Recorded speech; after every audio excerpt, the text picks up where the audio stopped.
Hello there, and welcome to this edition of My Life with Mr. Gishanka de Silva. He is the director of DG5. Welcome to the show, sir, and thank you for your time. Thank you for joining us. Thanks, Lanka. My pleasure to join you. Fantastic. Okay, so we'll jump straight into it. Talking about COVID-19, definitely the topic of the hour. The entire world is talking COVID. What was your initial reaction when you heard that this was happening, that a curfew was being imposed and the entire country and world was going to experience a shutdown, so to speak? What was your reaction?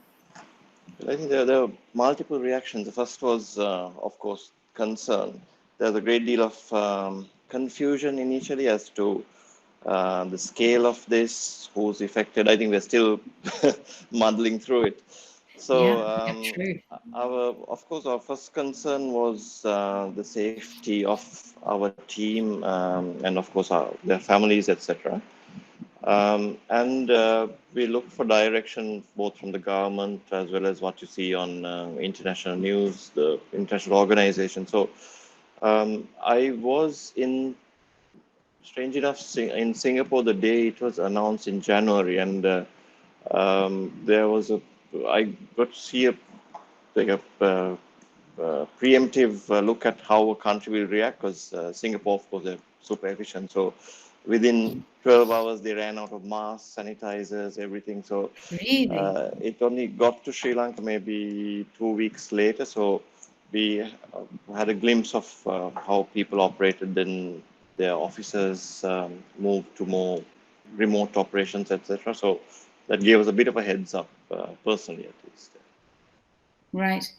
How hard was it to have your professional world merge with your personal world and create a balance? How productive were you when it first happened? I know initially it was, we thought it's going to be quite challenging because, to be honest, there are a lot of young people in our office who have been asking, okay, can we work from home, etc. But ours is a 47-year-old organization, so we have a mix of people who have been there, 47 years, people who have just Right. joined. So sometimes you have inertia in your work processes, but we realized that maybe some of the things that they requested were actually quite valid. So anyway, our work, I don't know if you described it at the beginning. So our work is essentially design related. So we are a service company. So it's a consultancy for architecture, engineering, interior design, etc. So our work is quite digital. And luckily, we had moved perhaps uh,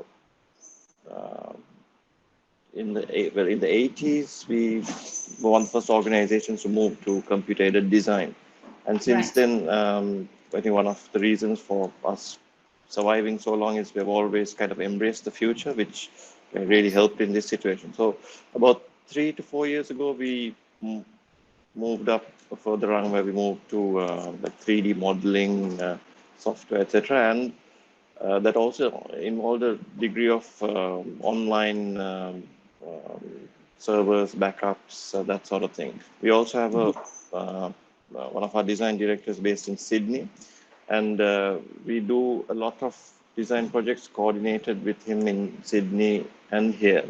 So we were already used to that, some degree of working online, presenting to Sure. clients online, transferring of information, etc. So, I mean, that really helped us. Mm-hmm. So it was initially quite concerning. The main restriction we had is that while people may have had the mindset, the shutdown was so sudden that we couldn't get all our hardware out to our team. So that is the main. Right. Right. Even if you wanted to, that was a restriction, because our design work involves fairly powerful computers. I'm So sure. so I'm sure. Yeah. working uh, necessary through online system for heavy data was a bit of a challenge initially. Mm-hmm. So it was Right. initially quite concerning, but I think our team had the right mindset. So we are very impressed because in Sri Lanka generally people have to be spoon fed and told what to do, but people, it was very inspiring to see our guys. They borrowed their children's computers, their friends' laptops and everything, and we provide. Right. So it was nice to see that people were very positive towards it. Right. The got to do what you got to do kind of mentality. That Indeed, is yes. yeah, encouraging. Oh, fantastic. Now, how were the family? How did they sort of manage to give you your space? Was there overlap? Did you find your I mean, I know you have lots of pets, but do you have children as well that wanted to sort of jump on your lap in the middle of a conference call? What was Well, that like for you? as I think yeah, we have 5 pets, so that's a challenge. Occasionally, there's barking and Tried. meowing that goes on. The kids are luckily they're quite grown up. They're like 19 and 22, so Right. Okay. they're Hardly going to less. jump on your lap at this stage. Yeah, it'll be quite painful if they do. So, but home life is okay. I mean, initially, I think uh, people need to change their mindset. So Mm. it was if you initially there was panic, but you have to also look at it that we were coming into a period of the traditional April holidays, Vesak, which are quite Yes. unproductive. So in a Hmm. way, COVID came in at the right time, which kind of prepared Okay. our minds for that. Right? So It's I one think, way of looking at it. yeah, so actually initially, what I think the important thing that needs to happen, I realized, on hindsight, is the Mm. first couple of days or maybe the first week, you have to really take a time to make sure your house is in order and Right. you're settled at home, that you have the Mm. essentials, the food, water, electricity, everything is in place. And Mm. we kind of gave that time to our staff also, because if their minds are all stressed about how are they going to manage with basics like food, about Hmm. how their kids are going to go to school, and work out, are they going to learn online, that sort of thing.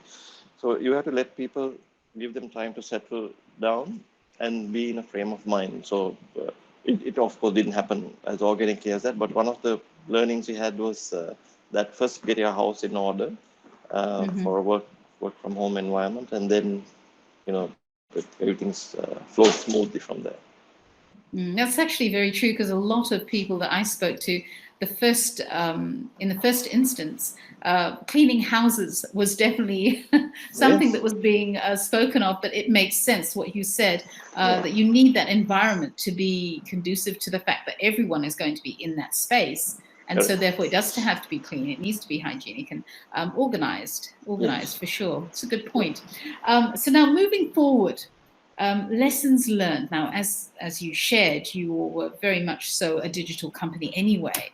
But were there any moments in time where you thought, "Gosh, I wish we were more prepared for something like this"? And were there any holes in terms of apart? You mentioned the hardware. You needed to move things around.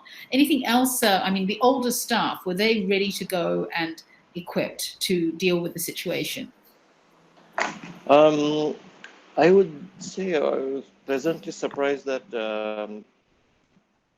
virtually 99% of staff were uh, very adaptive. Maybe, I don't know, maybe it's the kind of work we do, because our work involves, each project is different. So Sure. and the economic situation, the client changes, the design challenges are different. So Mm-hmm. I am guessing part of it is that mindset allows you to be a bit more adaptive. So, Mm-hmm. I mean, we have people in our organization from in their early 20s to the late 70s. But Really? yes, Okay. so it's a nice mix. So across the Right. board, it's been it's been remarkable that people have adapted to this. Because I think we sometimes forget that Sri Lanka is quite a connected country compared to even some of the developed countries. So we initially started with a WhatsApp group for the entire organization. Uh, Right. and then I think you guys been uh, of course, Google agents, etc. I must say that we then realized that we must keep WhatsApp for, say, the more social or emergency discussions, and then we moved to, for work-related discussions, we moved to things like Google Chat, Google Rooms, etc., and of course Google Meet, which we're doing right now. Yes. So the interesting thing was initially we had used various things from Skype to Zoom and Hangout, and now Google Meet. So we made a decision early on that since we had committed to a Google platform for our email Right. drives, etc., let's go with one platform. So Sure. then we actually became much more familiar with Google Meet because of this crisis, because we used various different platforms before, and we realized that works well because we now use our Google Calendar much more, and then you can easily organize a Google Meet video conference is already built into a Google That's Calendar right. invite, for example. So that Yeah. made things a lot more convenient. So in terms of adaptation, maybe being on one platform where communication works actually was quite helpful. Right. And there were initially some hiccups where people didn't know how to mute themselves, or there were dogs and birds and children crying. But it's so then what I did was I thanks to I think you guys sent me an email which is very helpful about it was a general email about working from home and about little do's and don'ts. So then I actually Googled the etiquette of video conferencing. So things about things, and sent it out to our team. Yeah. Most people generally It's a don't whole like new it. culture. Yes. So about keeping things muted, then taking your time, raising your hand if you need something. So surprisingly, within a week or so, everyone kind of caught on. fell in line. Yeah. So that was fantastic. encouraged. Well, yeah, I'm glad to hear that your company managed to transition, and it sounds as if home adapted really well as well. And so congratulations to you for surviving through this. And I do want to wish you all the very best going forward as well, because we aren't out of the woods yet. So there's still, we're yet to see what's about to happen with the curfew being lifted and people moving around again. So that's another chapter in this journey. So I wish you all the very best. And I'm sure we'll be in touch, and you can come back on the show in a few months and tell us how things have been going. That would be great if you could. All right, you're quite welcome. Thanks for the opportunity. All right, well, take care. All right, thank you so much. Okay, thank you. Bye-bye. Bye-bye.